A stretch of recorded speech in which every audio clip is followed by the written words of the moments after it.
मुख्यमंत्री कार्य योजना के तहत आदिवासी क्षेत्रों में पोर्टेबल सौर पंप विकल्प परियोजना शुरू की गई। रायगढ़ जिले के जिलाधिकारी किशन जावले के हाथों आज सौर पंप वितरण का शुभारंभ किया गया। मुख्यमंत्री देवेंद्र फडणवीस की 100 दिवसीय कृति कार्यक्रम के तहत आदिवासी क्षेत्रों में कृषि को मजबूती देने के अभिनव पहल को रायगढ़ जिले में सफलतापूर्वक शुरू किया गया। इस पहल के तहत लगभग 400 एकड़ क्षेत्र में खेती करने वाले आदिवासी किसानों को पोर्टेबल सौर पंप का विकल्प प्रदान किया गया।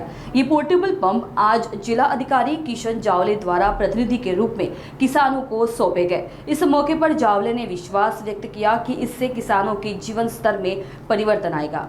माननीय मुख्यमंत्री महोदयांच्या 100 दिवसाच्या कृती कार्यक्रमांतर्गत मी 40 दिवसापूर्वी या गावामध्ये आलो होतो आणि इथे सामूहिकरित्या मोठी शेती आदिवासी बांधव करतात याची मला माहिती मिळाली। मी आवर्जून या ठिकाणी भेट दिली असता मला कळालं की 400 एकर सलग जमिनीवरती आपले आदिवासी बांधव जे काही या शेतीचे मालक नाही आहेत ते दोडखा, कारली, भेंडी, कलिंगड ह्याचं निर्यातक्षम पद्धतीचं असं उत्पादन करतात आणि खूप चांगलं उत्पादन करतात। मी भारावून गेलो आणि पाण्याची काय व्यवस्था याची विचारणा केली। त्यांनी मला सांगितलं की कुंडलिका नदीवरती आम्ही डिझेल पंप बसवतो आणि डिझेल पंपच्या माध्यमातून आम्ही सिंचन करतो आणि या डिझेलला साधारणपणे खर्च वगैरे किती लागतो याची मी त्यांना विचारणा केली। त्यांनी सांगितलं की एक डिझेल एका तासाला 2 लिटर डिझेल खातं एक पंप आणि असे एकूण 45 पंप या ठिकाणी चालू आहेत। म्हणजे 45 पंप जर ऑपरेट केले एका सीझनमध्ये ते साधारणपणे 65 लाख रुपयाचे डिझेल ह्या शेतीसाठी वापरलं जातं आहे। मग माझ्या डोक्यात कल्पना आली की यांना आपण सोलार या योजनेमध्ये घेतलं पाहिजे, याला सोलार पंप दिले पाहिजेत। तर अशी अडचण होती की या ठिकाणी या जमिनी ह्या आदिवासी बांधवांच्या मालकीच्या नाहीत, जमिनीचे मालक वेगळे आहेत। त्यामुळे जमिनीचे मालक सोलार बसवायला तयार होतील की नाही याची शंका होती। तरी पण मग मी आमच्या टीम पाठवल्या, MSCDCच्या टीम पाठवल्या। त्यांनी टीम पाठवल्याच्या नंतर आमचे काही शेतकरी बांधव तयार झालेले आहेत सोलार पंप घेण्यासाठी। मागेल त्याला सोलार योजनेच्या अंतर्गत 6 लोकांनी नोंदणी केलेली आहे, त्याची आमची प्रोसेस चालू आहे। परंतु तो सोलार पंप त्या शेतकऱ्याच्या मालकीचा होईल।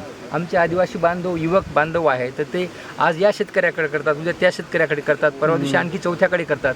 मग त्यांच्याजवळ काय आहे, शेतकऱ्याच्या शेतावरती सोलार बसेल पण त्यांच्याजवळ काहीच नाही। म्हणून आम्ही संकल्पना आली की यांना आपल्याला पोर्टेबल आणि मूवेबल सोलार संच देता येतो का।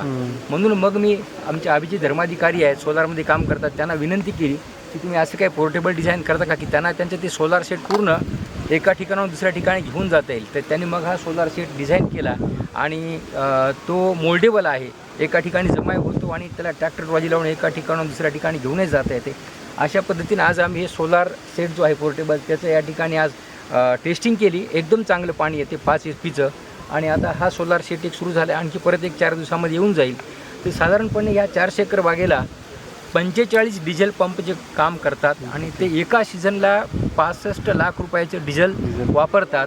2 सीझन शेती केली जाते, हिवाळा आणि उन्हाळा, असे 1,30,00,000 रुपयाचे डिझेल या 400 एकर शेतीवरती आमच्या आदिवासी बांधवाला विकत आणावं लागते आणि ते वापरावं लागते। या सगळ्या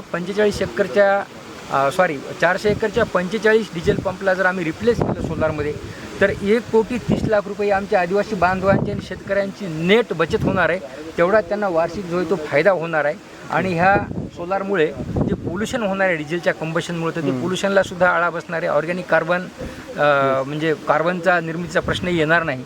त्यामुळे ही एक चांगली योजना आहे। आज आम्ही सक्सेसफुली ती लॉन्च केलेली आहे। आम्ही लोकांच्या ग्रुपला ती अर्पण पण केलेली आहे आणि त्याचा आता पहिलाच प्रोजेक्ट हा जिल्ह्यातला पहिलाच प्रोजेक्ट आहे आणि माननीय मुख्यमंत्री देवेंद्र फडणवीस साहेबांच्या संकल्पनेतून आपण काहीतरी इनोव्हेटिव्ह केलं पाहिजे, सामान्य माणसासाठी केलं पाहिजे, खालच्या माणसासाठी केलं पाहिजे। या संकल्पनेतून आम्ही हा प्रोजेक्ट राबवत आहोत आमच्या आदिवासी बांधवांसाठी, आमच्या शेतकरी बांधवांसाठी।